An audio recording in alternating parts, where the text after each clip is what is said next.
Hello friends, स्वागत है आपका वीएस एजुकेशन चैनल पर। तो फ्रेंड, जैसा कि आप स्क्रीन पर देख रहे हैं कि डीपीआई के द्वारा 10 जून 2024 को एक आदेश जारी किया गया था। हालांकि मैंने एक पिछली वीडियो में आपको बताया था कि 10 जून को एक बैठक होने वाली है, जिसमें कि वर्ग 1 में दस्तावेज सत्यापन से संबंधित एक मीटिंग होने वाली है और उसमें ये डिसीजन लिया जाने वाला है कि दस्तावेज सत्यापन की प्रक्रिया कब से शुरू की जाए। हालांकि जो ये इन्फॉर्मेशन है अभी ये ऑथेंटिक नहीं है, मतलब इस पर कोई कुछ कहा नहीं जा सकता कि ये सही है कि नहीं है।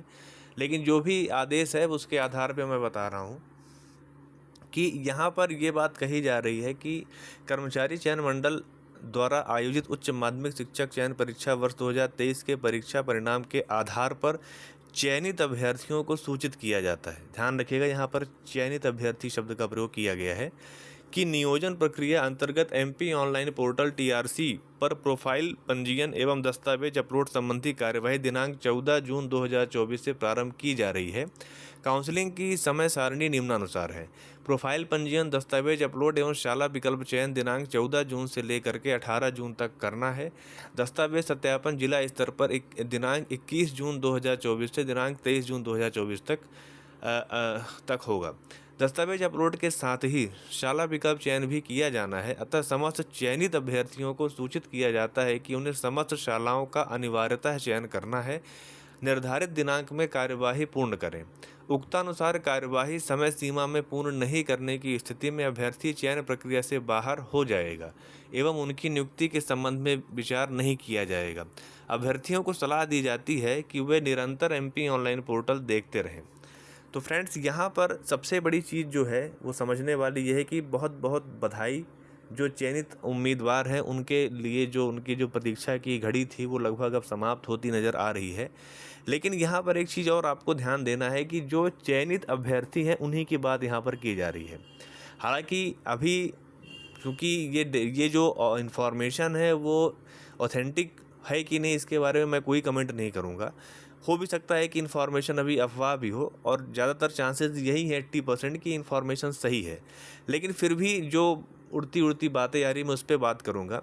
लेकिन फिर भी अगर सिर्फ चयनित अभ्यर्थियों की बात यहाँ पर की जा रही है तो इसका सीधा सा मतलब ये है फ्रेंड्स कि जो वेटिंग के अभ्यर्थी हैं, चाहे उनकी वेटिंग 1 हो, चाहे 10 हो, चाहे 20 हो, चाहे 100 हो, उनके लिए दस्तावेज अपलोड करने के संबंध में कोई बात यहाँ पर नहीं की गई है। अब उसके संबंध में हो सकता है कि एक अलग से आदेश आए कि उनके लिए भी अलग से कुछ व्यवस्था की जाए, या जो भी होगा वो समय के अनुसार पता चलेगा। लेकिन फ़िलहाल जो न्यूज़ है वो यही है कि जो चयनित अभ्यर्थी, इसका मतलब जो मेरिट में है, चाहे वो किसी भी कैटेगरी में मेरिट लिस्ट में आ रहे हैं, सिर्फ उन्हीं को दस्तावेज अपलोड करना है, जिसकी समय सीमा 14 जून से लेकर के 18 जून तक है। उस पर उनको स्कूल की चॉइस फिलिंग भी करनी है, और इसके बाद 21 जून से लेकर के 23 जून तक दस्तावेज का फिजिकल डॉक्यूमेंट वेरिफिकेशन जो होता है सेंटर पे, वो वहाँ पे कराना होगा। तो अभी की फ़िलहाल न्यूज़ यहाँ पर यही है फ्रेंड्स। अब सबसे बड़ी चीज़ ये है फ्रेंड्स कि अगर मैं बात करूँ जो पिछली भर्तियाँ हुई थी, जैसे वर्ग 3 की जो सेकंड काउंसलिंग हुई थी, उस पे आयोग ने सबसे अच्छा डिसीज़न ये लिया था कि उन्होंने सबसे पहले डॉक्यूमेंट का वेरिफिकेशन किया कि उसमें किसी के डॉक्यूमेंट में अगर कोई कमी है, किसी का अपूर्ण डॉक्यूमेंट है या कोई अमान्य प्रकरण है, तो इस बेसिस पे उनको उस मतलब पहले अपलोड किया, फिर उसका वेरिफिकेशन किया। अगर उसमें कोई 19-20 है तो उसको उन्होंने अमान्य सूची में डाल दिया। उसके बाद जो फ़िल्टर हो के जो कैंडिडेट्स बचे, जिनके डॉक्यूमेंट्स में कहीं कोई खामी नहीं थी, उनको फिर शाला विकल्प का मौका दिया गया था। लेकिन इस बार ऐसा नहीं हो रहा है। इस बार सीधे सीधे दस्तावेज अपलोड होगा और वहीं पे शाला विकल्प का चयन होगा।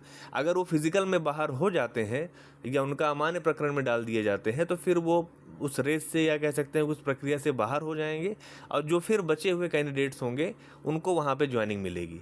पर प्रॉब्लम ये है यहाँ पर फ्रेंड्स कि अगर वेटिंग वालों को डॉक्यूमेंट अपलोड नहीं किया जा रहा है, नहीं करवाया जा रहा है, जैसा कि इस आदेश की मैं बात करूँ, हो सकता है कि अगले आदेश में वो चीज़ें क्लियर कर दी जाए, लेकिन फ़िलहाल की जो स्थिति है मैं उसकी बात कर रहा हूँ। तो फ्रेंड्स, अगर डॉक्यूमेंट वेरिफिकेशन में अगर कोई बाहर हो जाते हैं, फॉर एग्जांपल, कोशिश तो यही है कि किसी का ऐसा ना हो, लेकिन मान लीजिए अगर कुछ ऐसा हो जाता है तो फिर फ्रेंड्स उनकी जो सीट वैकेंट रहेगी उसका नियम तो ये है कि वो वेटिंग वालों से उसको फिलअप किया जाए। लेकिन अगर वेटिंग वालों का डॉक्यूमेंट वेरिफिकेशन ही नहीं कराया जा रहा है तो वो सीट फिर क्या रह जाएगी, वहाँ पर खाली रह जाएगी। तो उस पर देखना पड़ेगा कि विभाग हो सकता है कोई अगले चरण की प्रक्रिया चालू करे भविष्य में, वो सब आगे पता चलेगा। पर फिलहाल फ्रेंड्स अभी की फ़िलहाल यही न्यूज़ है। और रही बात जो पदवृद्धि की है, तो उसको लेकर के अगर मांगे लगातार अगर वेटिंग कैंडिडेट्स के द्वारा लगातार की जाएंगी तो निश्चित रूप से आपको वहाँ पर भी सफलता मिल सकती है। तो ठीक है फ्रेंड्स, यही एक अपडेट थी। अगर आपको मेरा वीडियो अच्छा लगा हो तो आप उसे लाइक कीजिए, अपने फ्रेंड सर्कल में शेयर कीजिए, और चैनल पर अगर पहली बार आ रहे हो तो प्लीज़ आप चैनल को सब्सक्राइब कर लीजिए। Thank you.